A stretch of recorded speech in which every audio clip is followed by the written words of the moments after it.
Everyone, আসসালামু আলাইকুম। আজকে আমি আপনাদের সাথে শেয়ার করব খুবই সহজ এবং অল্প সময়ে তৈরি করা যায় এমন একটা থাই স্যুপের রেসিপি। ভিডিওটা যদি ফলো করেন তাহলে আপনারা বাসায় বানিয়ে নিতে পারবেন এই অথেন্টিক স্বাদের থাই স্যুপ। সো কথা না বাড়িয়ে চলে যাচ্ছি মেন রেসিপিতে।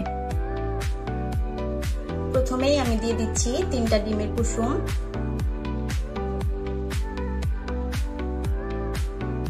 তারপরে দিয়ে দিচ্ছি টুকরো করে কেটে রাখা মুরগির মাংস, তারপরে দিয়ে দিচ্ছি কয়েকটা চিংড়ি মাছ,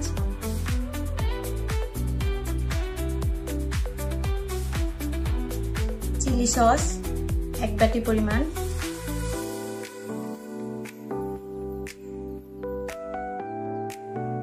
টমেটো সস 1 বাটি। এখন আমি দিয়ে দিচ্ছি মাশরুম, এগুলো আমি টুকরো করে কেটে নিয়েছি।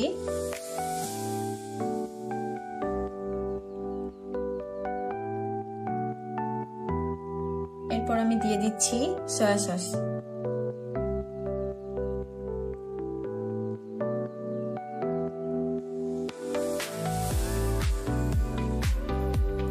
এখন আমি দিয়ে দিচ্ছি টুকরো করে কেটে রাখা কয়েক পিস আদা।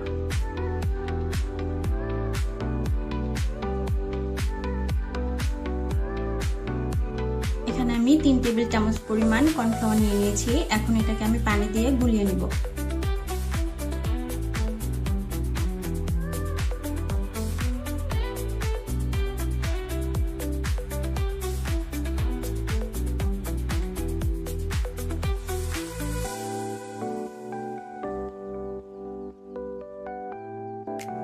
এখন আমি গুলিয়ে রাখা কর্নফ্লাওয়ারটা অ্যাড করে দিচ্ছি।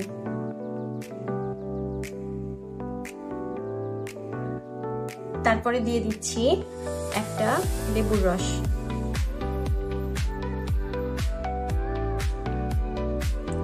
এখন আমি দিয়ে দিচ্ছি পরিমাণ মতো লাল মরিচের গুঁড়া, তারপরে দিয়ে দিচ্ছি স্বাদ মতো লবণ।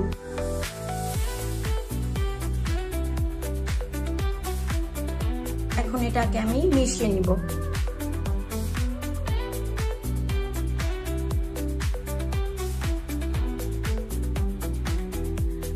এগুলো সব মেশানো হয়ে গেছে। এখন আমি এটাতে পানি অ্যাড করব।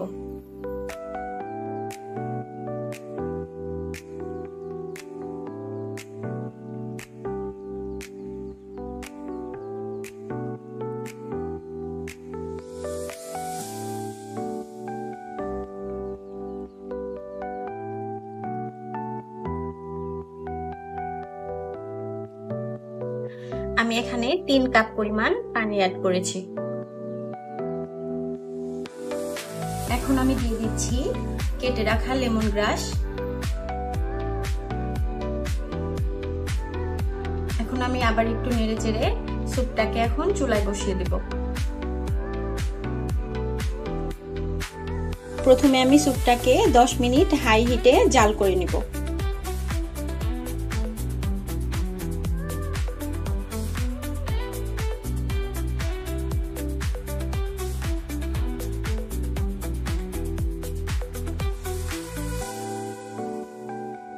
কিছুক্ষণ পর পর স্যুপটাকে নেড়েচেড়ে দিতে হবে।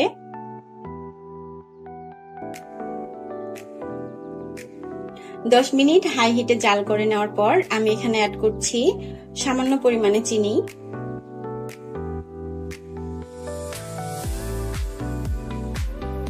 এখন আমি স্যুপটাকে আরেকটু নেড়েচেড়ে দিব।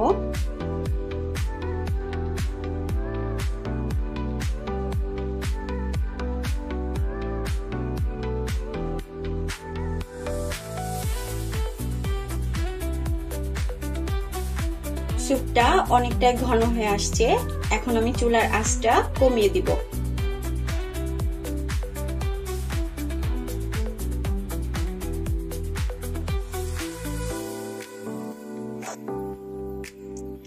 এখন আমি অ্যাড করে দিচ্ছি কয়েকটা কাঁচামরিচ। কাঁচামরিচগুলোর মাথাটা একটু করে চিড়ে দিচ্ছি। এতে কাঁচামরিচগুলো ঝাল হবে না, কিন্তু খুব সুন্দর একটা ফ্লেভার আসবে।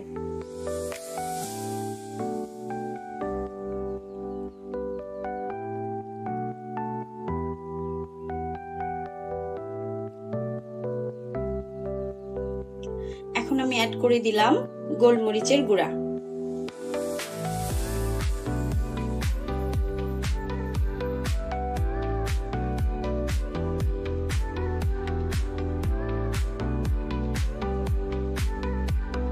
এবার আমি দিয়ে দিচ্ছি পুদিনা পাতা।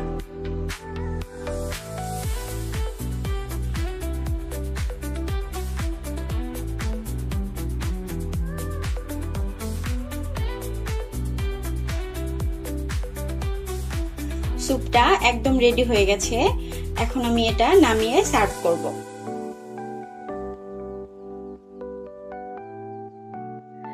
এরকম গরম গরম ধোয়া ওঠা স্যুপটা কতটা ইয়ামি আর পারফেক্ট হয়েছে তা ট্রাই না করলে কিন্তু বোঝা যাবে না। এখানে চিকেন, চিংড়ি আর মাশরুম মিলে জাস্ট ওয়াও।